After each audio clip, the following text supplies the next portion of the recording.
Okay, so I only see the faces of the students, ask them their level, Then I don't even plan completely in the beginning of the semester. At first, generally chat, ask random questions, figure it out what level they are, and then I start tuning myself how I should teach them.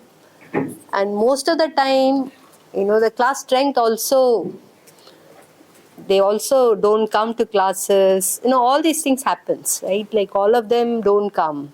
Even if you put an attendance constraint, many of them kind of miss a class, come to the next class, there is a discontinuity, they don't understand what I said in the previous lecture. Because if you don't understand ABCD, the words don't mean anything, right? Like they need to know, but then you start striking a balance. You start saying, okay, I will, at the end of every week of lectures, I will put a summary slide and I will upload it on Moodle. This is just to give people who are missing the classes. But if you miss a lot of many details will happen in the classes which will be useful for your exams, but if you don't come, you may miss. So that way, there is some kind of a deterrent that they can't just see the summary slides, but they will start coming to the class. That's one. And I make sure that every alternate week, they get an assignment to submit.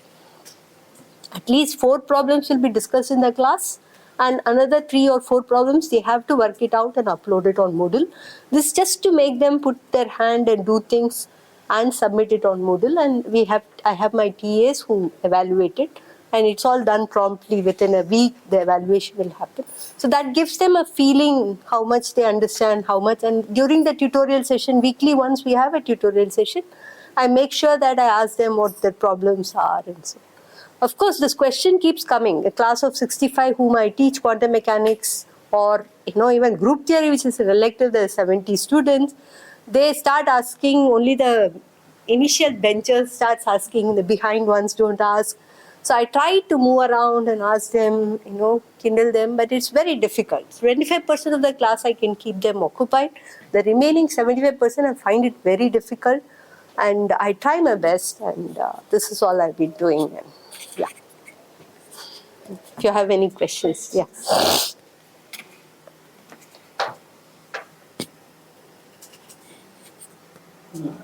Have you taught the first year course in the last 10 years? Not in the last 10 years, but I've taught in the initial. You have taught before, but I was wondering in the last 10 years. Mostly I've been teaching the core courses and the electives of the department. Questions. So you mentioned group theory, quantum mechanics and all, right? So are all the students really interested in these topics? I mean, these are I initially, I used to think why 75 students are on me. And I think I had 90 students. But the thing is, the tools are very important for any subjects they want to learn, whether it is solid state, condensed matter, or particle physics. And I integrate all these applications in the group theory. It's a group theory of methods in physics. It's not just mathematics of group theory, but more like I don't prove lemma and theorems. I state them and I apply it to various applications. So that way they want to learn the tools, and probably I really do. So that is one thing which is not only elective. I've been teaching elementary particle physics, then GTR, general theory of relativity. Even general theory of relativity had 70 plus students. It's like a lot of students are, this Einstein's theory makes them very fascinated. They want to come in and they want to learn things. Of course, application-wise, it's more in the fundamental science, so it's not more like. So that is the way we teach. Yeah. So you said you give assignments regularly. So how do you ensure that they are not cheating on their own assignments? Yeah, I don't mind them if they cheat also, but I make sure that they write their own handwriting and submit. And I also ask them to keep a formula sheet for an exam with their own handwriting. So the reason why I make this is at least they will put down things, read and write and have their own handwriting notes. That way something will get registered. This is the only indirect way of making sure that if they just verbatim copy from their friends writing it out, then I can't make out anything. So I don't really, and there is a 10% evaluation for the assignments on the whole semester.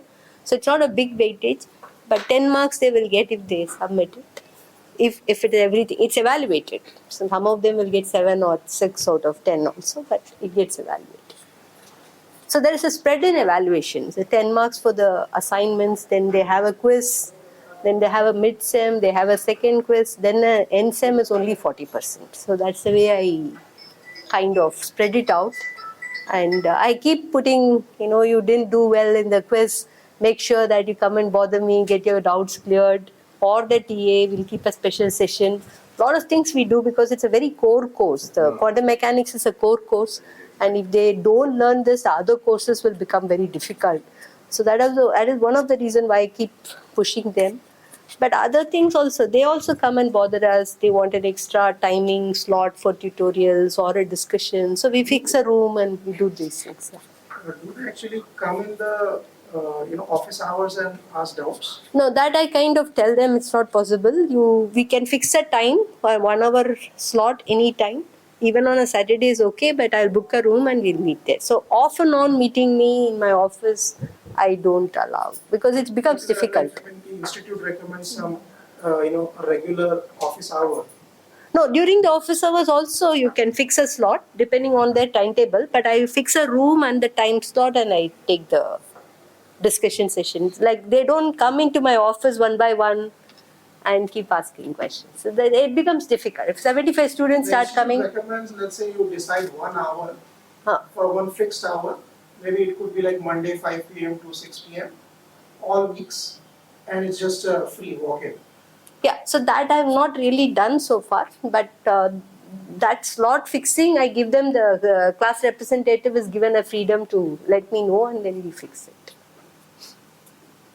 So are there any rewards to the students other than the mark that they get?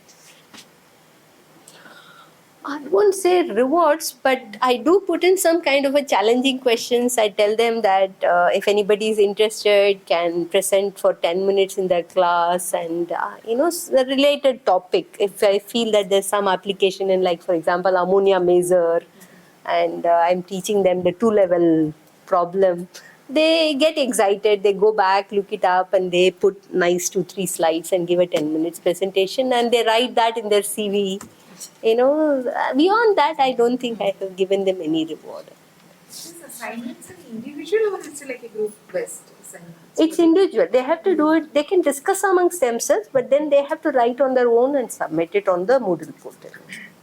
So it's not a group.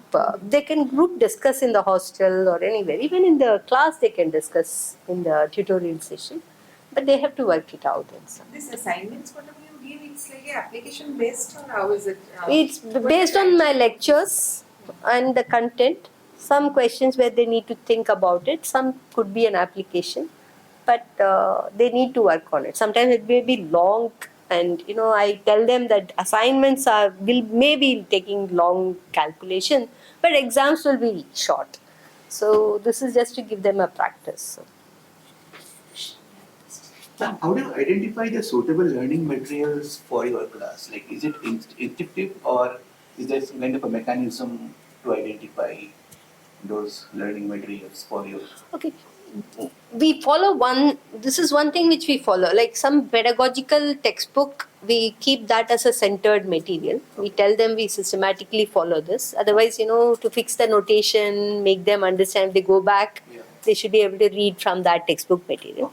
But we say that the lectures, if you kind of follow, then it becomes much more easier to get more insight from those basic books. And then the next level book also we suggest that after these lectures, if you go and look at a little higher level book, you won't be scared of the notation, you won't be scared of the content.